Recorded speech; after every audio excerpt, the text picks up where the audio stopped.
현대인이 앓기 쉬운 마음의 병 5가지가 있는데 첫 번째로는 화병이라고 합니다. 이 화병은 스트레스에 관련 장애를 말하고 있습니다. 수년 혹은 수십 년 동안 화를 참아 뇌에 분비되는 도파민이나 이 세로토닌 같은 신경 전달 물질의 균형이 깨어지면서 나타나게 되는 질병의 하나입니다. 그리고 두 번째로는 우울증입니다.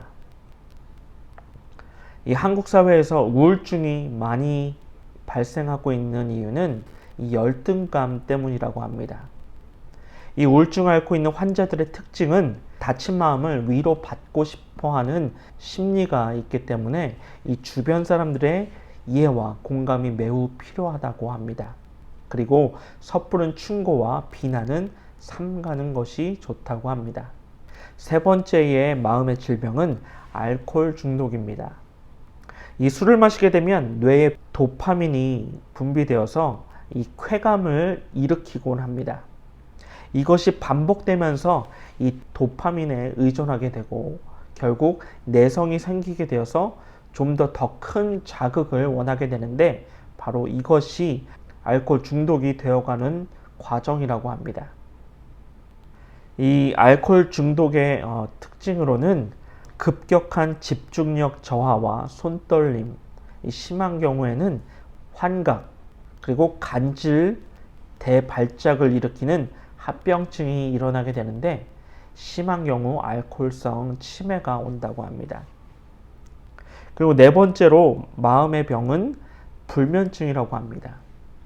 현대인들에게 가장 자주 빈번하게 발생되는 질병 중에 하나입니다. 잠을 아예 못 자는 것이 아니라도 신체 그리고 생태 리듬의 각종 호르몬이 분비되는 그 과정 가운데서 시간과 양이 틀어지게 되면 이 불면증이 나타나게 되는데 이 환자들 대부분이 이 불면증에 대해서 무지하다고 합니다. 이 불면증이 길어지면 기억력, 집중력, 그리고 판단력이 상실되어서 신경이 매우 예민하게 된다고 합니다. 마지막으로는 이 트라우마입니다. 사건, 사고로 인하여서 죽음의 위협을 강렬하게 느낀 사람들은 외상 후 스트레스 장애를 얻게 되는데 바로 이것이 트라우마라고 합니다. 이 트라우마의 원인은 뇌에서 나오게 되는 도파민, 그리고 노르아드레날린이 비정상적으로 활성화되어서 혈압과 심장 박동수가 모두 높아진 상태를 지속하게 됩니다.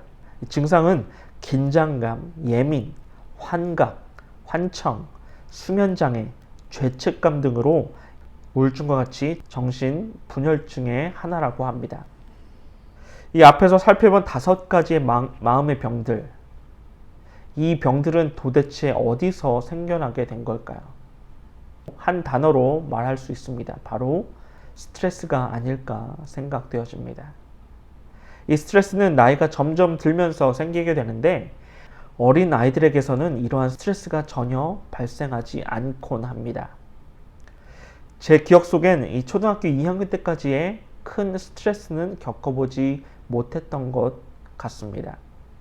그리고 3학년이 되면서 이 시험이라는 제도가 점점 크게 느껴져서 이 성적에 대한 부담감을 일으켜 작용한 것 같습니다. 이 중고생들이 갖게 되는 가장 큰 스트레스는 바로 입시입니다. 이 입시의 스트레스가 사라지게 되면 바로 취업이라는 스트레스가 다가오게 됩니다. 취업이라는 스트레스로 인해 현실에 맞닥뜨리는 스트레스가 생겨나곤 합니다. 또한 이 취업의 스트레스를 극복한 뒤 얼마 지나지 않아 결혼이라는 스트레스가 다가오게 됩니다. 결혼하고 나선 무엇이 가장 스트레스입니까? 재정적인 부분, 자녀, 그리고 내 집 마련, 건강, 이러한 것들이 아닐까 싶습니다. 수많은 스트레스들, 이러한 것들이 우리의 마음과 영혼을 갉아먹고 있습니다. 스트레스를 해소하는 방법도 매우 다양합니다. 먼저 마음의 짐을 내려놓지 않는다면 그 해소되었던 스트레스가 다시 반복되어져서 수많은 스트레스가 작용되어지는 것입니다.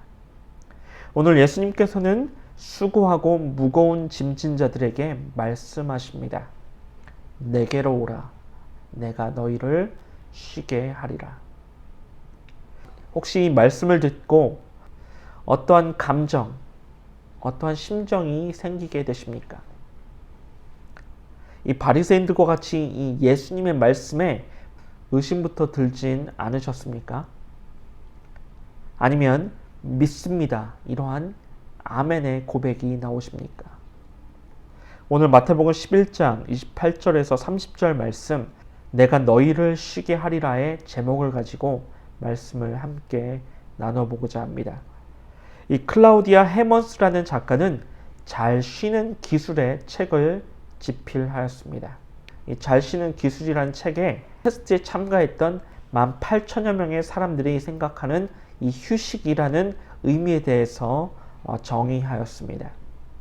자유로움, 충만함, 따뜻함, 그리고 원기 회복, 편안하게 기대기, 매우 기분 좋은 것, 평온함, 아무 생각 없음, 안전함, 소중한 것, 동경의 대상, 이렇게 정의하였습니다.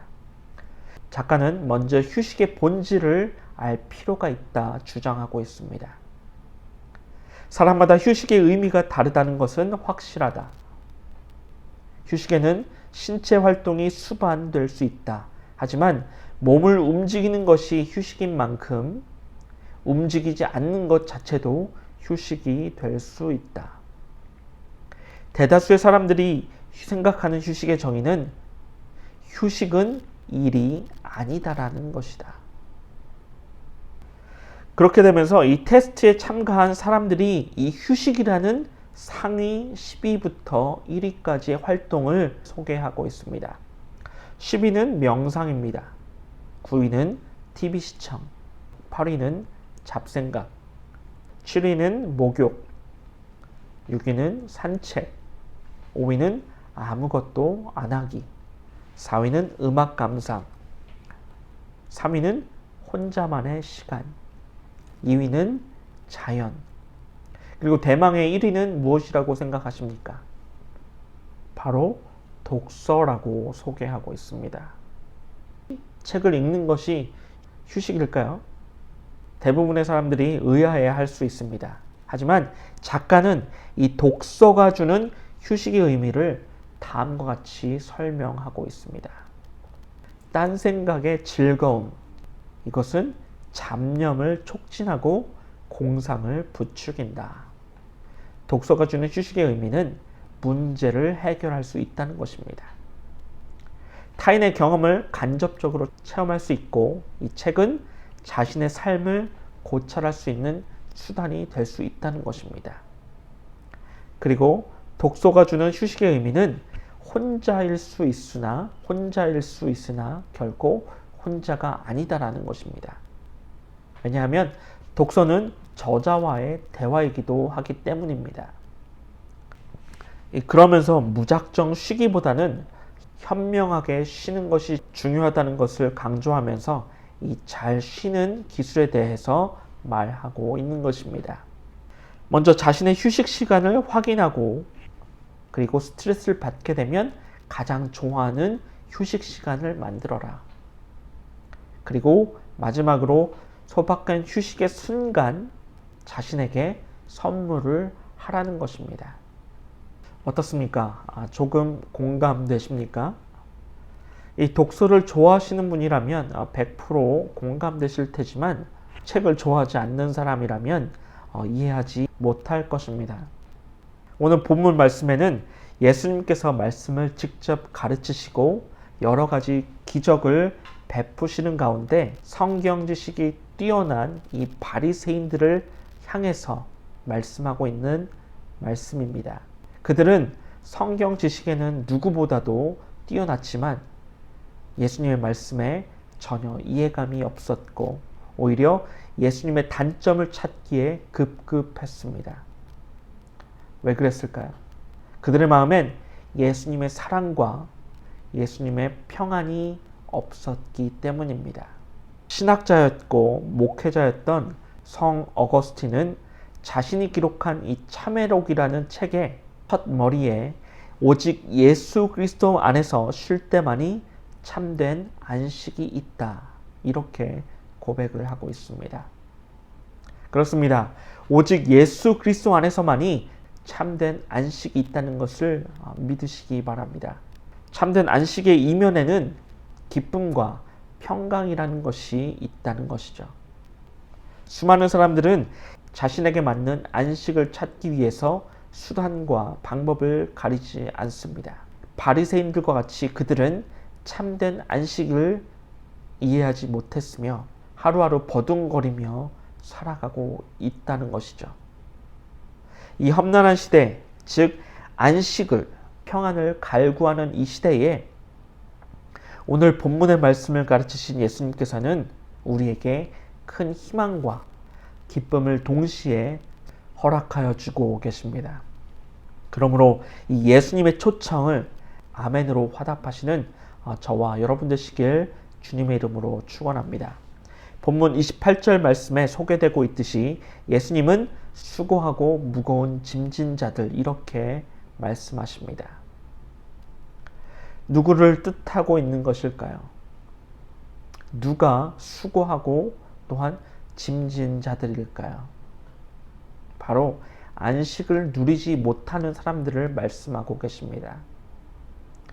예수님께서 초대한 사람들은 많으나 참된 안식을 얻지 못한 상태, 바로 이 부분을 지적하고 있는 것입니다.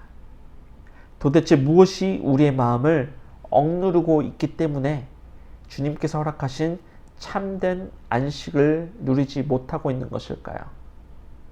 바로 죄입니다. 아담과 하와로부터 시작된 이 원죄가 우리의 마음을 짓밟고 있기 때문에 참된 안식을 누리지 못하고 있는 것입니다. 원함은 있으나 이룰 것은 많고 또 어렵게 힘들게 느껴지고 있습니다. 이러한 고통과 어려움을 가지고 있는 우리들을 향해서 예수님께서는 수고하고 무거운 짐진 자들아, 다 내게로 오라. 내가 너희를 쉬게 하리라. 이렇게 예수님께서 우리를 먼저 부르셨기 때문에 지체하지 말고 예수님의 응답에 신속히 응답해야 될 줄로 믿습니다. 이 예수님의 초대에 걸림돌들이 우리 주위에 너무나도 많이 있습니다. 그들의 힘은 너무나 강력해서 우리의 힘으로는 역부족입니다. 하지만 예수님의 초대에 성령 하나님의 도우심을 얻게 될 때에 우리는 비로소 예수님의 초대에 응답할 수 있게 되는 것입니다. 성령의 충만함이 우리 마음 가운데 가득할 때에 그 어떤 장애물들을 극복하고 승리를 쟁취할 수 있게 되는 것입니다. 바로 성령의 충만함으로 가득한 이 인생을 살아가시는 저와 여러분 되시길 주님의 이름으로 축원합니다. 그리고 또한 예수님의 초대는 하나님의 역사를 통하여서 가능해진다라는 것입니다. 하나님께서 하실 일과 사람의 편에서 해야 할 이 두 가지 일에 의해서 그리스도의 초대가 이루어지게 되는데, 먼저 하나님께서 하시는 일은 우리 인간의 근본적인 문제를 해결하시는 것입니다. 바로 이것은 육신의 몸과 마음, 영혼의 모든 짐과 그 고통을 직접 치료하시고 어루만져 주시는 것입니다. 모든 치료가 완료되어 얻게 되는 이 참된 의미와 평강을 얻게 되는 것입니다. 이 놀라운 축복은 예수 그리스도의 십자가 사건으로 완성되어지고 있습니다. 예수님께서는 이 오래전에 성취하시게 되었는데, 우리 인간은 무엇을 위해서 살아가고 있는 것입니까? 우리 인간은 무엇을 위해 살아야 할까요? 이것이 너무나도 쉽고 또한 어려운 점이 있다는 것입니다. 하지만 예수님은 우리에게 말씀하십니다. 죄로부터 멀리 떨어져라. 우리가 죄로 인해서 선한 싸움을 할 때에 비로소 하나님의 역사가 이루어지게 되고 참된 의미의 안식과 평강이 우리에게 허락되어 줄 수 있다라는 것입니다. 우리 믿는 자들이 그리스도 안에서 안식을 누릴 수 있는 구체적인 방법, 바로 첫 번째, 자신의 죄가, 내 죄가 사함을 받았다는 것을 확신해야 될 줄로 믿습니다. 즉, 구원의 확신이 있어야 된다는 것입니다. 많은 크리스찬들이 하나님과 또한 예수님을 믿게 되면서 죄사함에 대해 확신이 없는 경우가 너무나도 많이 있습니다. 지금 당장 죽게 된다면 여러분은 천국에 갈 수 있는 확신이 어느 정도 있으십니까? 이렇게 물었을 때에 100%입니다. 바로 지금 당장 죽으면 천국에 갈 수 있습니다. 이렇게 답하는 크리스찬들은 많이 없다라는 것이죠. 무엇이 잘못되었습니까? 바로 그들에게는 이 구원의 확신이 없다라는 것입니다. 구원의 확신이 없으면 예수님, 하나님을 믿는 이유가 없어진다는 것이죠. 무늬만 크리스찬이지 마음으로는 하나님을 알지 못했다라는 것입니다. 입술로 고백하는 구원의 확신은 소용없습니다. 이 마음에서 진정으로 우러나오는 이 믿음의 고백이 나오게 될 때에 바로 천국의 소망이 나에게 있다라는 것입니다. 우리의 죄는 이미 예수 그리스도의 보혈의 피로써 사함을 받게 되었습니다. 계속해서 우리는 죄악 가운데서 신음하고 있고 죄악의 구렁텅이에서 헤어나오지 못하고 있습니다. 하지만 예수 그리스도를 나의 구주로 믿게 되고 그 예수가 나의 구원자가 되심을 고백하게 될 때 우리는 비로소 죄로부터 해방되어질 수 있다라는 것입니다. 그로 인하여서 얻게 되는 선물은 무엇입니까? 바로 구원이라는 선물인 것입니다. 예수님을 나의 구주로 믿고 받아들이고 고백하는 그 순간에 우리는 죄로부터 해방되어져서 자유의 몸이 되었음을 주의 이름으로 축원합니다. 두 번째, 우리가 참된 안식을 누릴 수 있는 비결은 바로 우리 안에서 매일매일 싸우게 되는 갈등, 죄의 유혹, 옛사람과 싸워 승리해야 한다는 것입니다. 우리는 매일매일 우리 안에서 이 죄로 인한 갈등이 시작되고 있습니다. 옛사람의 습관으로 죄의 뿌리가 뽑히지 않았기 때문에 매일매일 갈등과 시험을 얻게 되는 것입니다. 가나안 땅을 정복했던 이 이스라엘을 약속의 땅 가나안에 들어가게 되었지만 그곳의 원주민을 모두 몰아내기까지 그들은 매일매일 싸움의 연속이었습니다. 하지만 그들이 하나님의 말씀을 거역하고 원주민을 철저히 물리치지 못했을 때에 그들과 동거하며 그들의 나쁜 죄악의 습관들을 얻게 되면서 결국 이스라엘은 멸망의 길로 빠져들게 되었다는 것입니다. 그러므로 우리는 이스라엘 백성들과는 달리 우리는 매일매일 우리의 옛사람과 끊임없이 싸워서 승리함을 얻어야 한다는 것입니다.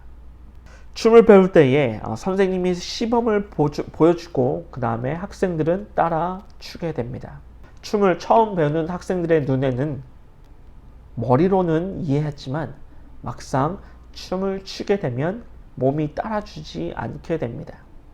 이처럼 안식을 누리는 방법도 우리 머리로는 너무나도 쉽게 깨닫고 인지하고 있습니다. 하지만 거기에는 함정이 있다는 것입니다. 눈으로, 머리로 이해하는 것이 아니라 바로 예수님께서 허락하신 안식, 우리가 누리게 될 그 영원한 안식에 대해서 날마다 사모하고 그 안식을 바라보며 살아가는 것입니다. 히브리서 5장 9절 말씀에 그런즉 안식할 때가 하나님의 백성에 남아 있도다. 무엇입니까? 우리가 안식하게 될 때 하나님의 백성으로 살아간다는 것입니다. 우리가 안식하지 못하면 우리는 누구의 백성이 되는 거죠? 사탄의 백성으로 살아가게 된다는 의미인 것입니다. 사랑하는 성도 여러분, 오늘 본문에 기록된 말씀대로 예수님께서 우리에게 하신 그 말씀 다시 한번 살펴보도록 하겠습니다. 수고하고 무거운 짐진 자들아 다 내게로 오라. 내가 너희를 쉬게 하리라. 나는 마음이 온순하고 겸손하니 나의 멍에를 메고 내게 배우라. 그러면 너희 마음이 쉼을 얻으리니 이는 내 멍에는 쉽고 내 짐은 가벼움이라. 아멘. 이 세상의 모든 고통과 괴로움 가운데서도 주님께서 허락하신 이 놀라운 안식과 평안, 영원한 기쁨을 발견하시는 저와 여러분 되시길 주님의 이름으로 축원합니다. 기도하시겠습니다. 하나님 아버지 감사합니다. 오늘도 주님께서 부르시는 말씀, 수고하고 무거운 짐진 자들아 다 내게로 오라. 내가 너희를 쉬게 하리라. 이 말씀에 응답하지 못하고 세상의 좋은 것들만 찾아다니는 우리의 잘못된 생각과 행동들 주님 앞에 고백합니다. 우리를 불쌍히 여겨주시고 우리 마음의 스트레스로 가득 찬 죄의 모습들을 거룩하시고 정하신 주의 보혈로 깨끗게 씻어 주시옵소서. 하나님, 바꿀 수 없는 것을 포기하지 않게 하시고 그 모든 것을 바꿀 수 있는 용기를 허락하여 주시옵소서. 이로 인하여 하루하루 살아감에 주님의 참된 안식을 우리 삶 가운데서 누리게 하시고, 죄로 인하여 또한 스트레스로 인하여 고통이 있다면 주의 평안에 이르게 되는 발판 삼아 주시옵소서. 죄로 가득한 세상 가운데서 내 마음이 아니라 내 뜻이 아닌 예수님께서 내 아버지의 뜻이라고 고백한 말씀처럼 의심하는 것이 아니라 그대로 받아들이게 인도하여 주시옵소서. 아버지의 말씀에 순종할 때에 참된 안식의 의미와 평안을 허락하시고 매일매일 살아가는 동안에 기쁨의 순간이 가득 차도록 주님 역사하여 주시옵소서. 우리가 이 땅 가운데서 믿고 또 믿어야 갈 수 있는 그 천국의 소망을 깨닫게 하시고 그 천국의 백성으로 살아가는 그 때를 영원히 누리게 하여 주시옵소서. 오늘 하루도 주님의 참된 안식과 평안을 소망하게 하여 주시며 우리를 사망 가운데서 건져주시고 주님의 사랑으로 구원시켜 주신 예수 그리스도의 이름으로 감사하며 기도드리옵나이다. 아멘. 하늘에 계신 우리 아버지여, 이름이 거룩히 여김을 받으시오며 나라에 임하옵시며 뜻이 하늘에서 임한 것 같이 땅에서도 이루어지이다. 오늘날 우리에게 일용할 양식을 주시고 우리가 우리에게 죄 지은 자를 용서한 것 같이 우리의 죄를 사하여 주옵시고 우리를 시험에 들게 하지 마옵시고 다만 악에서 구하옵소서. 대개의 나라와 권세와 영광이 아버지께 영원히 있사옵나이다.